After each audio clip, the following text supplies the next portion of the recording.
नवरात्रीच्या 9व्या दिवशी होते माता सिद्धिदात्रीची पूजा. पण ही सिद्धिदात्री नक्की कोण बरं?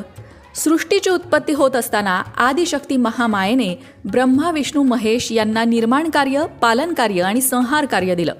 पण त्यासाठी त्यांना लागणाऱ्या आवश्यक शक्ती त्यांच्याकडे नव्हत्या. तेव्हा आदिशक्तीने स्वतःच सिद्धिदात्रीचं रूप धारण केलं आणि या सगळ्या देवतांना अष्टसिद्धी दिल्या. इतकंच नाही तर देवी सिद्धिदात्रीनेच भगवान शिवशंकरांना अर्धनारीश्वर स्वरूप सुद्धा दिलं, अशी कथा सुद्धा मार्कंडेय पुराणामध्ये येते. या देवीच्या उपासनेने भक्ताला धर्म, अर्थ, काम, मोक्ष या चारही पुरुषार्थांची प्राप्ती होते.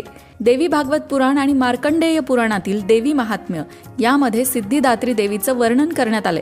इतकंच नाही तर श्रीमद भागवत महापुराणामध्ये सुद्धा नवरात्रीतील देवीच्या या 9व्या स्वरूपाचा उल्लेख आहे.